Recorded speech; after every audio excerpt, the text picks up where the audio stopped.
அதிகாலை நேரம் பைபிள் அவர் presented by the National Bible College. கிறிஸ்துவின் சபையார் உங்களை வாழ்த்துகிறார்கள். Welcome to Satellite Bible Classes. வணக்கம். தேசிய வேதாகம கல்லூரி மாணவ கண்மணிகளே, தோழர்களே, அருமை பெற்றோரே, உலகளாவிய என் தமிழ் சொந்தங்களே, மீண்டுமாக இந்த வான்வழி வகுப்புகளுக்கு உங்களை வரவேற்கிறதுல மிகவும் மகிழ்ச்சி அடைகிறேன். இந்த நாட்களில் வார்த்தை மாம்சமானார், The Word Become Flesh என்ற தலைப்பில் நம்ம படிக்கிறோம். ஒரு கேள்வி எப்போதும் உங்கள் மனசில் இருக்கும். கடவுள் ஏன் மாம்சத்தில், அதாவது உடலில் வர வேண்டும்? இந்த கேள்வியை முதல் மனிதனிலிருந்து கடைசி மனிதன் வரைக்கும் எல்லா மதங்களிலும் கூட இந்த கேள்வி இருக்கிறது. Why God must come in the flesh?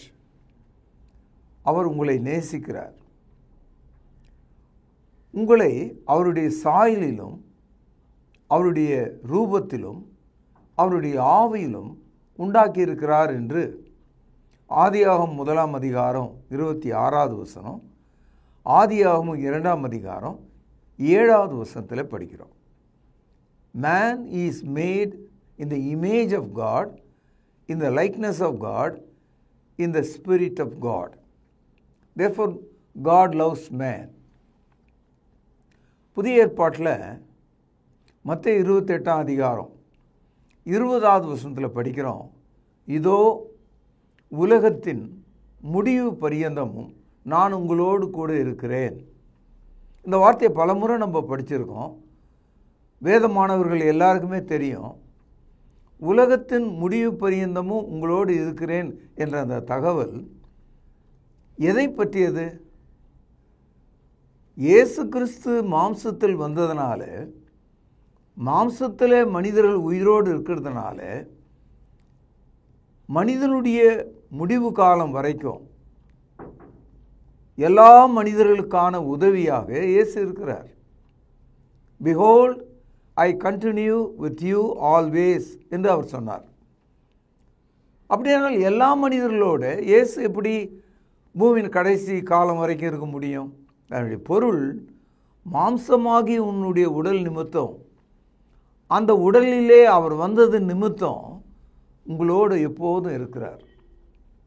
இன்றைக்கும் நாம் அவரை அறிந்திருக்கிறோமோ இல்லையோ, அவரை அறிக்கை செய்கிறோமோ இல்லையோ, எல்லா மனுஷனுக்கும் அவர் அருகில் இருக்கிறார். அவர் துணையாக இருக்கிறார். அவர் உங்களுக்கு தூரமானவர் அல்ல. Every man on the face of the earth can claim and understand that he is near to Christ. ஏனென்றால் அவர் மாமிச உடலிலே வந்தார். சங்கீதக்காரன் ஒரு இடத்துல புலம்புகிறார். கடவுளை பார்த்து சொல்கிறார், ஐயா, நீங்கள் எப்போவுமே என்னை நினச்சிட்டு இருக்கிறதுக்கு நான் ஏமாத்துறோம், என் வழிகள் மோசம், என் எண்ணங்கள் தீமையானது, நான் அக்கிரம சிந்தை கொண்டிருக்கிறேன், நீங்கள் எப்போவுமே என்னை விசாரித்தா நான் இருப்பேனா? நான் தூசியாய் போய்விடுவேனே. ஆகவே கடவுளே, நீங்கள் என்னை கைவிட்டுருங்க என்ற மாதிரி அவன் புலம்புவதை பார்க்கிறோம். பாருங்கள், சங்கீதம் 8:4வது வசனம், மனுஷனை நீர் நினைக்கிறதுக்கும் மனுஷகுமாரனை நீர் விசாரிக்கிறதற்கும் அவன் எம்மாத்திரம் என்றேன். நீர் அவனை தேவ தூதரிலும் சற்று சிறியவனாக்கினீர், மகிமையினாலும் கனத்தினாலும் அவனை முடிச்சூட்டினீர். ஆக மனுஷனை தேவ தூதர்களை விட சற்று சிறிய அளவில் கீழாக அவனை உண்டாக்கியிருக்கிறார். மனிதன் தேவனுடைய சாயலில் உண்டாக்கப்பட்டிருக்கிறான். ஆனால் மனிதனை கடவுள் விசாரித்தால் அவன் தப்ப முடியாது. ஆதியாகமம் 6வது அதிகாரம் 11-12 வசனங்கள். பூமியானது தேவனுக்கு முன்பாக சீர்கேடாக இருந்தது. பூமி கொடுமையினால் நிறைந்திருந்தது. தேவன் பூமியை பார்த்தார்.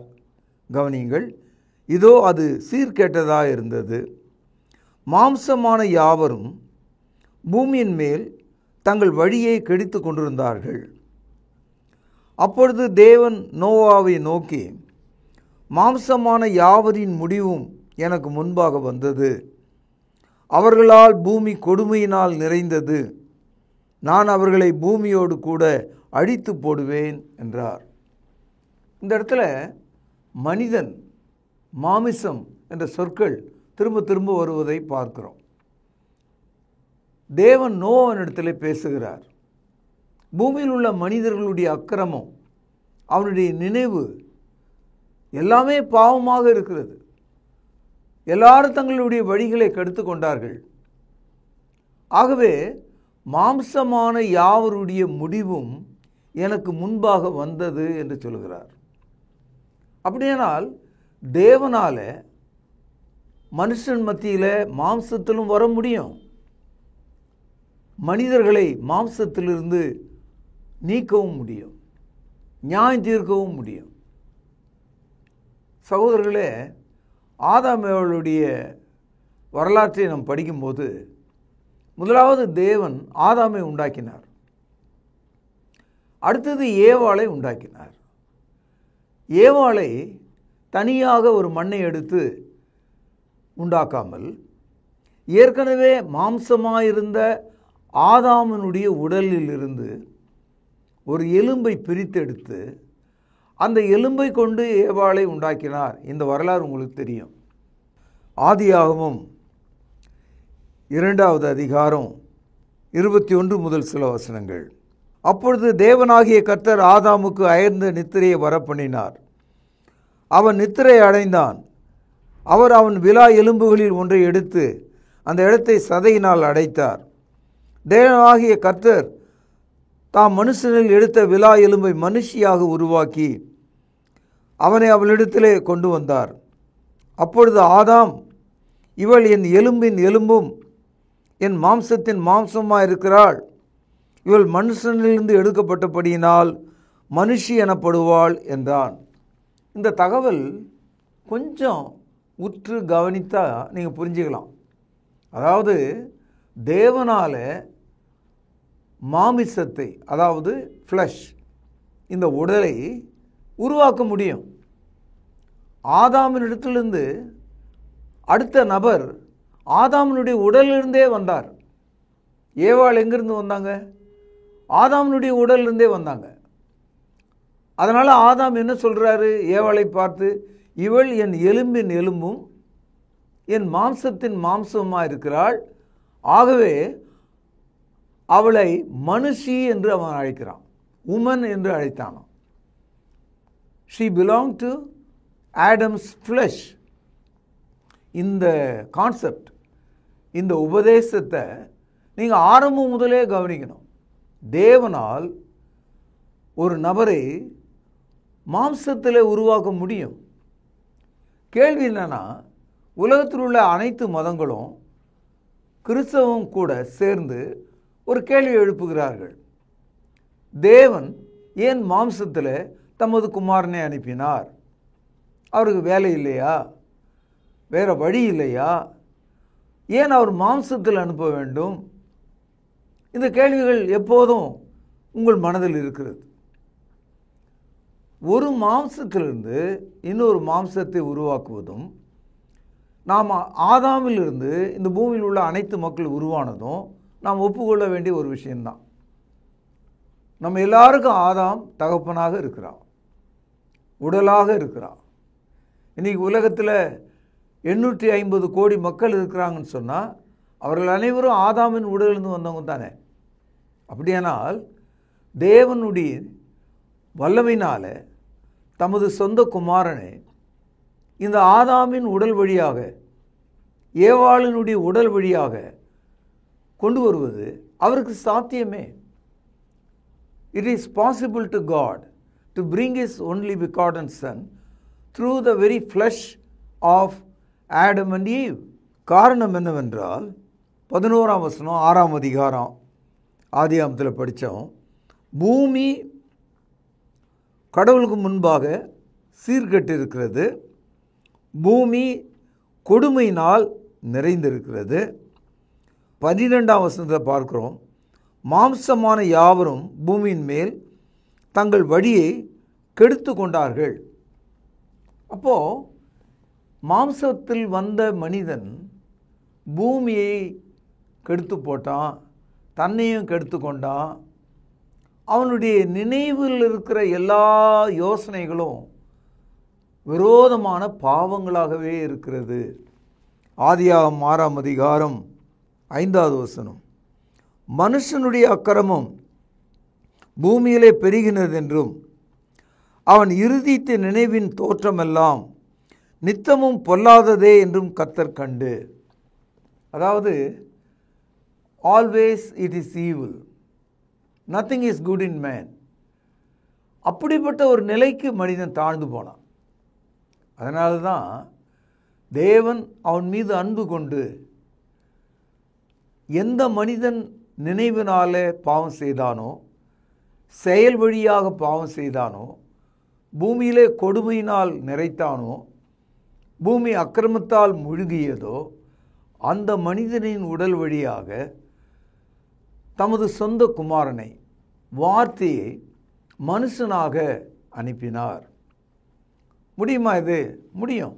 நீங்கள் பைபிள் எடுத்து படித்தீங்கன்னா ஆபிரகாம், ஈசாக்கு, யாக்கோபு, மனோவா, இப்படி பரிசுத்தவான்களை படித்து கொண்டு போனால் அவளுடைய வாழ்க்கையிலெல்லாம் ஒரு வார்த்தை சொல்லப்பட்டிருக்கு. அவங்களுக்கு குழந்தை இல்லாத காலத்தில் கர்த்தர் அவர்களை பார்த்து சொன்னார், ஒரு உற்பத்துவ கால திட்டத்தில் உனக்கு ஒரு பிள்ளை உண்டாயிருக்கும் அப்படின்னு சொன்னார்.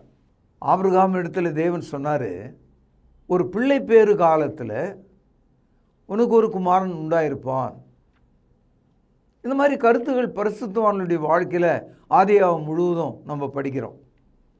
அதே வார்த்தையை புதிய ஏற்பாட்டில் நாசரேத் ஊரை சேர்ந்த தாவீதின் குடும்பத்தில் வந்த மரியாள் இடத்துல தேவதூதன் ஒரு உற்பத்துவ கால திட்டத்தில் உனக்கு ஒரு குமாரன் பிறப்பார், அவருக்கு இயேசு என்று பெயரிடுவாயாக, அவர் உன்னதமான தேவனுடைய குமாரன் என்னப்படுவார். அப்பொழுது அவள், இது எப்படி ஆகும், நான் புருஷனை அறியேனே என்று அவள் சொன்னாள். அப்பொழுது தேவதூதன் சொன்னான், தேவனால் கூடாத காரியம் ஒன்று உண்டா? ஆதாமிடத்திலிருந்து ஏவாள் வயிற்று வழியாக கர்ப்பம் அடைந்து பிறக்கலையே.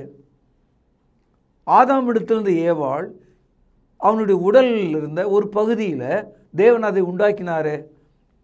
அதனால் தேவனுக்கு சித்தமானால் வார்த்தை மாம்சமாவது அது ஆகக்கூடிய ஒரு விஷயந்தான். The word become flesh என்றது இட்ஸ் a possible route. ஏனென்றால் மரியாள் கேட்குறாங்க, நான் புருஷனை அறியேனே, நான் ஒரு கன்னிகையாச்சே, எப்படி என்னுடைய உடலுக்குள்ளே தேவன் தமது வார்த்தையாகிய குமாரனை அனுப்ப முடியும் அப்படின்னு அவங்க கேட்குறாங்க. அப்போது தேவதூதன் சொல்கிறாரு, தேவனால் கூடாத காரியம் ஒன்று உண்டா? அடுத்தது சொல்கிறாரு, ஒரு பிரெக்னன்சி பீரியட், ஒரு பிள்ளை உருவாகக்கூடிய காலத்தில், அப்படின்னா இயேசு கிறிஸ்து மரியாளிடத்தில் பிறந்தபோது ஒரு மணி நேரத்தில் அவர் கர்ப்பத்துக்குள்ளே வந்து பிறக்கலை, ஒரு மாதத்தில் பிறக்கலை, நம்ம எல்லாரும் பிறக்கிற மாதிரி ஏறக்குறைய ஒரு 10 மாதம் ஒரு முழு வளர்ச்சியடைந்த குழந்தையாக பிரசவ வலி ஏற்பட்டு பெத்லெகேமில் ஒரு சத்திரத்தில் அவர் பிறந்தார் என்று நாம் படிக்கிறோம். அப்போது தேவன் தமது குமாரனை மாம்சத்தில் கொண்டு வருவது அவருடைய சாத்தியமான செயல்களில் ஒன்று. It is possible to God to bring his son through the flesh. ஆகவே அன்பு சகோதரர்களே, இது நீங்கள் முதல்ல விளங்கணும். அவர் மாம்சத்தில் மனுஷனாக வந்ததுனால அவர் காட்டில் வாழ்கிற ஒரு பிராணியாக, ஒரு மிருகமாக போய் வாழாமல் மனிதர்கள் மத்தியிலே அவர் வாசமாக இருந்தார். யோவான் 1:14 வாசிக்கிறோம், அந்த வார்த்தை மாம்சமாகி நமக்குள்ளே வந்து வாசம் பண்ணினார். இந்த இடத்துல நமக்குள்ளே என்ற வார்த்தை உங்களையும் என்னையும் மனித கூட்டத்தையும் காண்பிக்கிறது. என்னதான் இருந்தாலும் மிருகங்கள்லாம் பாருங்கள், கூண்டை திறந்து விட்டால் அது இனத்தோடு அது போய் சேர்ந்துடும். பறவையை திறந்தால் பறவையோடு சேர்ந்துடும். சிங்கம் புலி திறந்தால் அது காட்டுக்கு ஓடி போகும். ஆனால் மனிதர்கள் மட்டும்தான் வாழ்வார்கள். இயேசுவும் கூட மனிதனாக வந்ததுனால மனிதர்கள் மத்தியிலே அவர் வாழ்ந்தார். ஒரு நாள் இயேசு கிறிஸ்து தன்னுடைய ஆயுள் காலம் முழுவதும் அந்த 33 ஆண்டுகள் ஒரு குகையில் அவர் கழிக்காமல் மனிதர்கள் மத்தியிலே வாழ்ந்தார். மனிதர்கள் மத்தியிலே உலாவினார். மனிதர்கள் மத்தியிலே உபதேசித்தார். மனிதர்கள் மத்தியிலே அற்புதங்களை செய்தார்.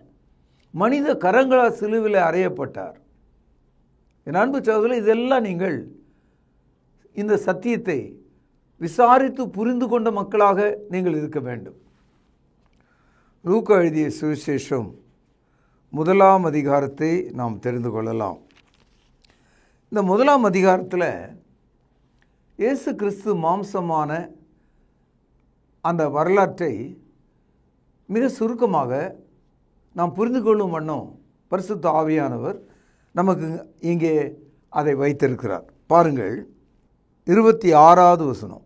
6ஆம் மாதத்தில் காபிரியேல் என்னும் தூதன் கலிலேயாவில் உள்ள நாசரேத் என்னும் ஊருக்கு வந்தார். இந்த இடத்துல 6ஆம் மாதம் என்பது யூதர்களுடைய 12 மாதத்தில் 6ஆம் மாதம். அப்போது 6ஆம் மாதம் மரியாள் கர்ப்பவதியானால் அவள் பிள்ளை பேர் எப்பொழுது அடைந்திருப்பாள் என்றால் அது ஏப்ரல் அடுத்த வருஷம்தான்.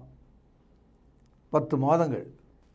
அடுத்தது கவனிங்க, 27வது வசனத்தில் தாவீதின் வம்சத்தானாகிய யோசேப்பு என்று நாமம் உள்ள புருஷனுக்கு நியமிக்கப்பட்டிருந்த ஒரு கன்னிகையின் இடத்துல தேவனால் அனுப்பப்பட்டான்.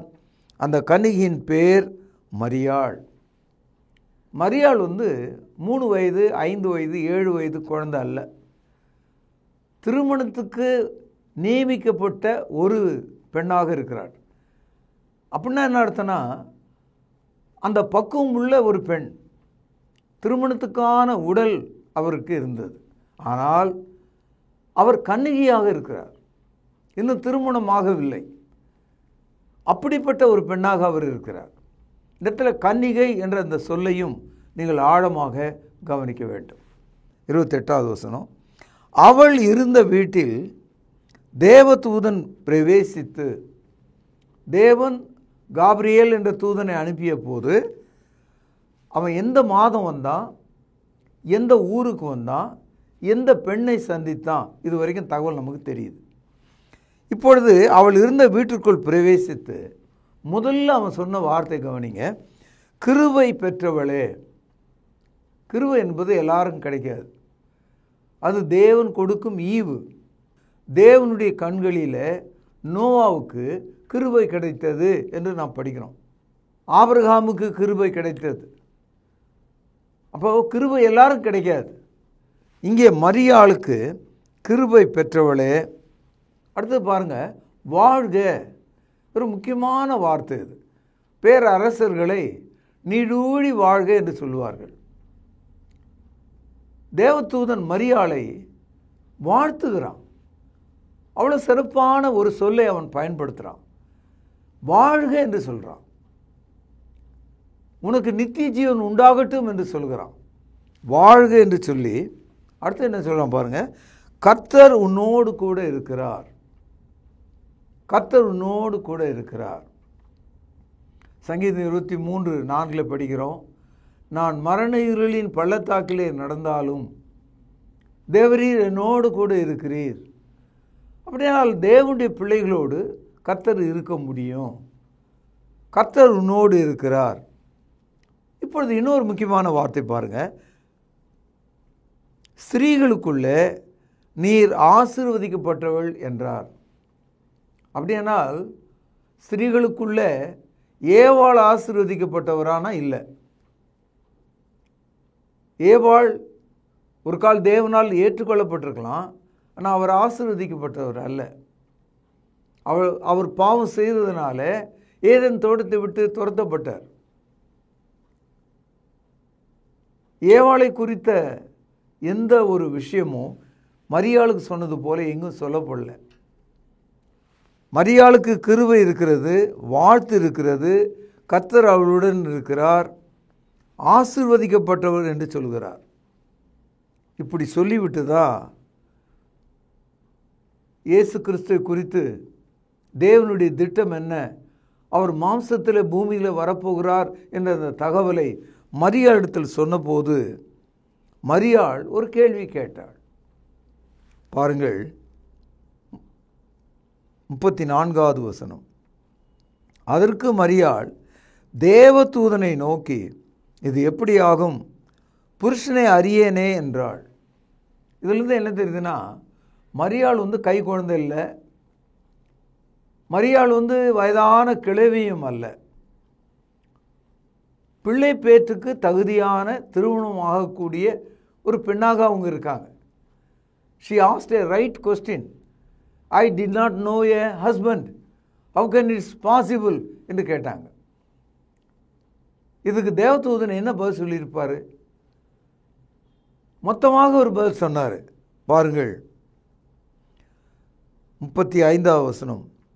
தேவதூதன் அவளுக்கு பிரதியுத்தரமாக, பரிசுத்தாவி உன்மேல் வரும், உன்னதமானவருடைய பலன் உன்மேல் நிழலிடும், ஆதலால் உன்னிடத்திலே பிறக்கும் பரிசுத்தம் உள்ளது, தேவனுடைய குமாரன் என்று சொல்லப்படும். இவ்வளோ அற்புதமான ஒரு கருத்து இங்கே பேசப்பட்டிருக்கு பாருங்க. பரிசுத்த ஆவியானவர் உன் மீது நிழலிடுவார். By the shadow of the Holy Spirit you will conceive and you will bring forth a son என்று சொல்கிறார். மரியாள் வழியாக பிறக்கப் போகிற அந்த குழந்தை ஆனா பெண்ணா என்று இங்கே சொல்லப்பட்டு விட்டது. மரியாள் கர்ப்பத்துக்குள்ளே தேவன் வைக்கக்கூடிய அந்த குமாரன் பரிசுத்தாவின் ஒத்தாசினால் வைக்கப்படுவார் என்று சொல்லப்பட்டது. இதெல்லாம் நம்ம ஜீரணித்து கொள்ள வேண்டும், புரிந்து கொள்ள வேண்டும், விசுவாசிக்க வேண்டும்.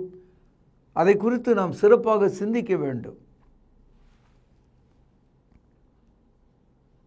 இதையெல்லாம் சொல்லி முடித்த பிறகு 37வது வசனம் பாருங்கள். தேவனாலே கூடாத காரியம் ஒன்றுமில்லை என்றார். எப்போதெல்லாம் கடவுளை குறித்து நம்ம பேசுகிறோமோ அவருடைய கையை நீங்களும் நானும் கட்ட வேண்டிய அவசியம் இல்லை, அவருடைய காலை நாம் உடைக்க வேண்டிய அவசியம் இல்லை. அநேக சமயத்தில் உலகத்தில் இருக்கிற மதத்தில் மனிதன் கடவுளை கட்டுப்படுத்துவான், சாப்பாடு கொடுப்பான், தோளில் சுமப்பான், தேவையில்லைன்னா கடலை கரைச்சிடுவான். கடவுளை இந்த நிலைக்கு அவன் பண்ணுறான். ஆனால் வானத்தையும் பூமியை உண்டாக்கினவர், வானம் எனக்கு சிங்காசனம், பூமி எனக்கு பாதப்படி என்று சொல்கிறவர், நோவா காலத்து வெள்ளத்தில் பூமியில் உள்ள அனைத்து மாம்சமான உயிர்களை நியாயம் தீர்த்தவர், அவருக்கு முன்பாக நாம் நிற்கிறோம். ஆகவே தேவனால் கூடாத காரியம் ஒன்றுமில்லை. உடனே மரியாள் தேவதூதனால் சொல்லப்பட்ட வார்த்தையை விசுவாசித்து ஒரு அற்புதமான சொல்லை அவள் பயன்படுத்துகிறார். அதாவது யூதர்கள் யாருக்கும் அடிமைகள் கிடையாது, புறஜாதிகள் அவர்களுக்கு அடிமைகளாக இருந்தாங்க. டூலாஸ் என்ற ஒரு வார்த்தைக்கு அடிமை என்று பொருள். எந்த ஒரு யூதனும் நான் அடிமைன்னு ஒத்துக்கவே மாட்டான். ஆனால் மரியாள் நான் தேவனுக்கு அடிமை என்று சொன்னார்கள். பாருங்கள் 33வது வசனம். அதற்கு மரியாள், இதோ நான் ஆண்டவருக்கு அடிமை, உம்முடைய வார்த்தையின்படி எனக்கு ஆக கடவுது என்றான். அப்பொழுது தேவதூதன் அவளிடத்திலிருந்து போய்விட்டான். Behold, I am a slave, doulos to the Lord. இதோ நான் என் ஆண்டவருக்கு அடிமை என்று சொன்னார். தன்னை விட்டு கொடுத்தார். அந்த நேரமே பரிசுத்த ஆவியானவர், வார்த்தையாய் இருந்தவர் மாம்சமாக அவருடைய கர்ப்ப பைக்குள்ளே வந்து சேர்ந்தார். இவ்விதமாக இயேசு மரியாள் வயிற்றில் உரிய காலத்தில் அவளுக்கு பிரசவ வேதனை ஏற்பட்டு பிள்ளை பெறும்படியாக ஒரு இடத்தை தேடிய போது ஒரு இடம் கடாமல் போனதனால அவர்கள் ஒரு சத்திரத்தை தேடி அங்கே ஆடுகளும் மாடுகளும் கட்டியிருக்கிற ஒரு இடத்துல, ஒரு தொழுவத்தில் இயேசு கிறிஸ்து மரியாளுக்கு மகனாக பிறந்தார் என்ற தகவலை லூக்கா 2ஆம் அதிகாரத்தில் நம்ம படிக்கிறோம். இது லூக்கா 2ஆம் அதிகாரம் 6வது வசனம். அவ்விடத்திலே அவர்கள் இருக்கையில் அவளுக்கு பிரசவ காலம் நேரிட்டது.